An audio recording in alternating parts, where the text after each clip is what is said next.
Girl, boy, listen up. I'm only going to say this one time. We're about to discuss spoilers and a review of the Netflix movie Bird Box. If you have not seen it, make sure you see it before watching this video. Bookmark this video, like this video, but you can always come back to it. But I need to make sure that you have seen this before we get into this discussion. Now, are we sure that everybody who's still left watching this has actually seen this movie? Because someone's going to have to look.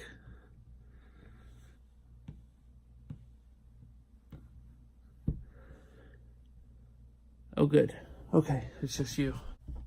So let's talk about this. Netflix, you know, they're big into the movie game, and they're actually going to release more movies than, I think, Universal Pictures next year. They're going to release about 90 movies, something like that. Bird Box is the one that Netflix is hyping because it's been watched more than any other film that they put out. About 45 million people in the first week, which would make it the biggest opening of any movie in history. But I watched this the other night, and it's a good movie with good acting. It kept my interest. A real interesting hodgepodge of, I don't know who was casting this film, but just the most random people on earth pop into this movie from time and again. But having watched it and later going to sleep in bed, actually not really going to sleep, but thinking about the movie, you know, as you start pulling the thread back, a bigger problem occurs with this movie. And a lot of it has to do with the monster itself. Now, the monster in Bird Box, they did the smart thing of making it that you can't see it. You can't see it. They don't show it the entire way. And that's a good thing. The reason being is because unless they made something really, really great, you know, I mean, even, you know, about the great monsters in movie history, if they made something even that good, I don't know if it would work necessarily for this movie. But this movie is also really a blatant rip of several different movies. The problem is that they made a monster in this movie that is almost too powerful for its own good. Think of it like Superman. If Superman didn't exist, Superman, you know, as being one of the first superheroes, he could fly, unlimited strength. He couldn't be killed, except for by, you know, he had that one weakness of kryptonite. He, you know, faster than a speeding bullet, and he did everything. He was if you just had a superhero that could just fly, that'd be good enough, but they have a superhero that does everything. And that's the issue with the villain in this movie. It evolves to the point where it does everything. You know, initially when I saw, and I didn't know anything about this movie, I didn't read any reviews, and I haven't read any reviews yet. I wasn't going to read any until I posted my thoughts on it. When I first saw the lady in the hospital and the news reports, and they were talking about how there was widespread suicides, things like that, I was like, oh, it's like Cell.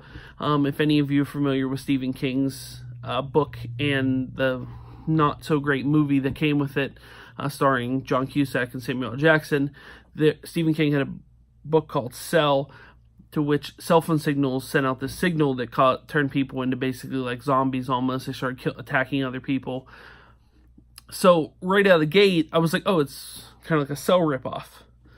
And then, you know, it kind of evolved into something potentially airborne. Like, we didn't see what the monster was. So, you know, it was something that people were affected by via sight, almost like, you know, even not really the same, but like an outbreak or a contagion type movie. So, and that would be well and good. And then, you know, it started to be something that traveled around, kind of like, almost like The Fog or The Mist, a couple of those different, you know, movies. But then it started inhabiting bodies, almost like zombies, but then it would inhabit some bodies where they were instantly recognized as being taken over by this thing, and then some of them were like decoys. They were like kind of like hidden. That's the part where it started to kind of unravel for me. The problem is you're building this thing. The initial thing is that, oh, it's something, when you see it, it will cause you to kill yourself. Okay, fine. That's simple. Then saying, oh, it's inhabiting certain people, and those people are going to go into the main people that are still alive, and they're going to sabotage their areas to make them see this thing. Some of them show, that their eyes are all messed up. What constitutes this creature's ability to determine who is going to be someone it can use to harm other people and who should kill themselves outright? Is it the people that kill themselves outright are basically good people, and it's the bad people and it's turning them that way? This is the part where it starts to it's basically there to advance the plot, in the sense that if there's a person, and for example, the businessman that shows up at the door, shows up as a regular guy, eyes are not affected in any way, waits, I don't know, an undetermined period of time, let's say it's like a day or two or a couple days, and then he starts showing the effects, almost like he was hidden in plain sight. That's the problem for me. You can't make a monster that's how could, for example, the fact that Sandra Bullock and the children survived in any way is impossible. And the fact that this happy ending of them finding the school for the blind, based on what we've seen in that movie, is also impossible. Because all it would take is one person for them to let in. They look at their eyes are totally fine. Then a day or two later, they start just randomly killing people because they're a decoy. So that's the problem that we're going with here. Then it starts to whisper the voices of people that have already died. It knows that. It's too much. It's too much for me. It's one thing if you're just a classic, you see it and you die. That's great. Like The Ring. You see it, 7 days later you die. Simple as that. But then if you know that it can control, other people, it can make other people look differently.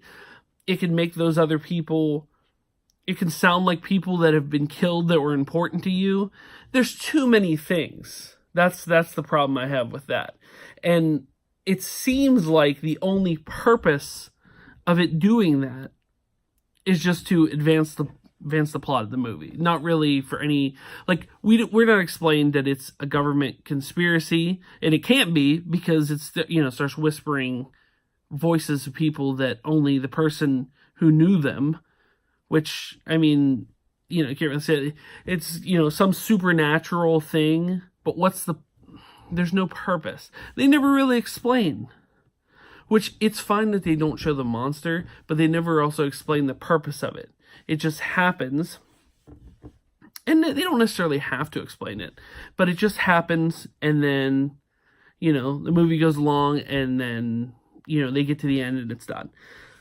They don't really go over in great detail what the people were seeing, which is fine, but what happens to those people when they see it, and how it can distinguish this person that they're going to use and the person they don't use, and the person that just kills themselves. And for example, and my apologies, I'm bad with names, but her, Sandra Bullock's boyfriend in the movie, he was able to fight it for a little bit, for 20 seconds or so, which is the first instance that anybody was able to fight it at all, where he ended up shooting another one of the, one of the controlled people. But how was he able to fight it? I thought it instantly turned you, and it did that with many other people in the movie. Once they saw it, once it happened to them, that was it. They were done. So the problem is when you start to peel back some of the layers, it seems it's too much. It's too much for I guess, I get that you're fighting a losing battle, and the whole point of the movie was that, you can't see, and then you feel helpless in the sense that, not only you can't see, but these, this force is trying to kill you and trying to kill these kids and trying to kill everyone. But then to involve people in that, and that those certain people were just killed instantly or kill themselves, certain people are manipulated or, basically turned into like zombies or henchmen for this cloud or whatever this thing is. And then for it to then realize it doesn't have anyone in the area that it can manipulate or change, so then it uses the voices of people that have already died. It's too much. It's too much. It's an entertaining movie, but when it starts evolving into the absurd level, and tell me if I'm wrong.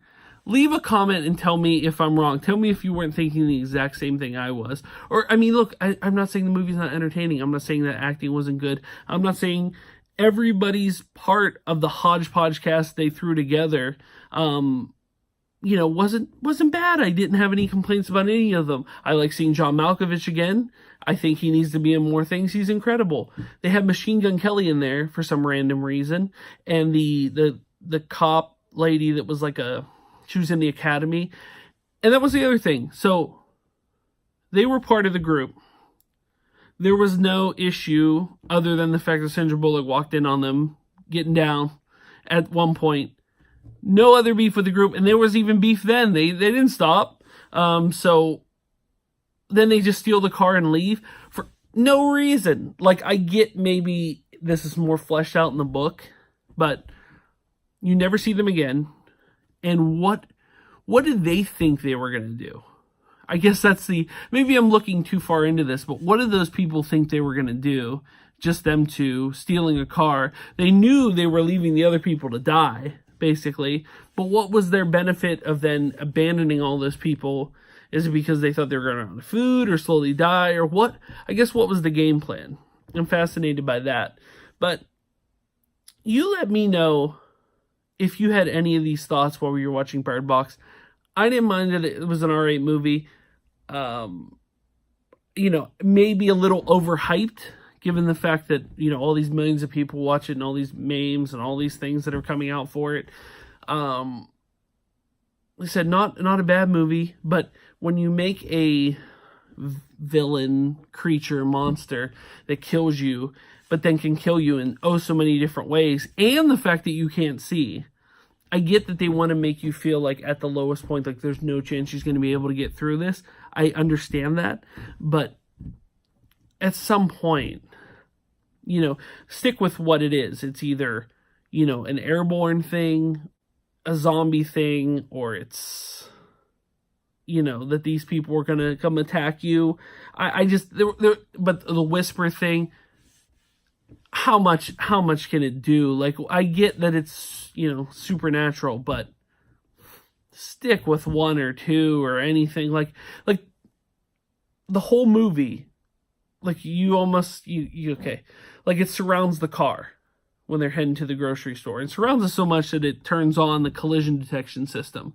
Okay, so there's some type of substance to it, but it's clearly a flying thing. It can surround the car, but yet it's an entity. It's something that, floats along somewhere, so it's not around at all time. So then it starts inhabiting certain people. And I guess they are trying to convey that it inhabits certain crazy people that are prone to a certain disposition of trying to attack or kill people, but it never explains that. It just, you just take it and you move on. So let me know in the comments below how you felt about Bird Box. For me, I recommend it. I think you should watch it. I would hope that if you watch it this far that you already have watched it, because I spoiled a good bit for you. Watch it. Check it out. I recommend it, but I'm not as all hyped over it as everybody else is. I think there was some concerns. Some definitely plot holes. And like I said, maybe the book fleshes this out. I don't know if it does, but hopefully it does. Let me know if you ever read the book. Leave a comment, like, subscribe. Thank you for watching. I'll see you in the next one.